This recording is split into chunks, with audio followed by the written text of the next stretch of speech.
بسم اللہ الرحمن الرحیم۔ السلام علیکم۔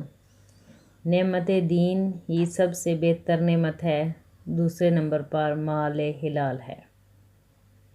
لالچ مت کرو اور جتنا اللہ نے دیا اس پر قانے رہو۔ اگر تم بدنیت کو کوئی راز دو گے تو وہ فاش کر دیں گے، یہ بدنیت کو پہچاننے کی علامت ہے۔ ہر شخص کو اس کے ہنر و جوہر کے مطابق جگہ دینی چاہیے۔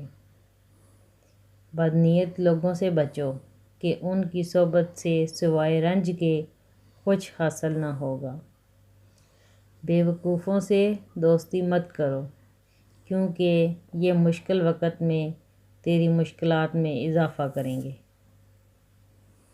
اگر کسی میں نعمت دین، مال حلال، سخاوت اور حیا ہو، وہ برگزید گائن حق میں سے ہوگا۔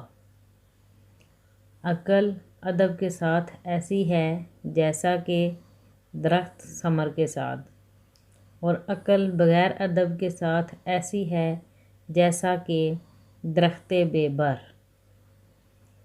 جس طرح بارش خشک زمین کو زندہ کر دیتی ہے، اسی طرح صحبت علماء سے دل زندہ ہوتا ہے۔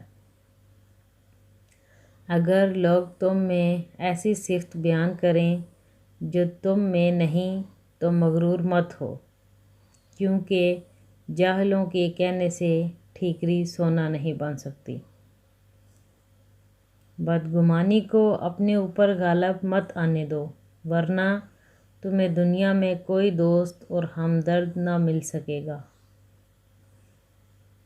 کام نہ کرنا محتاجی لاتا ہے، اور محتاجی دین کو تنگ، عقل کو ضعیف اور مروت کو زاہل کرتی ہے۔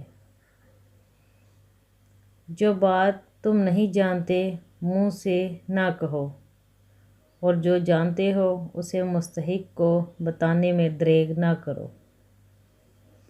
اگر کوئی کام کسی دوسرے کے سپرد کرنا ہے تو دانا کے سپرد کرو، اگر دانا میسر نہ ہو تو خود کرو، ورنہ ترک کر دو۔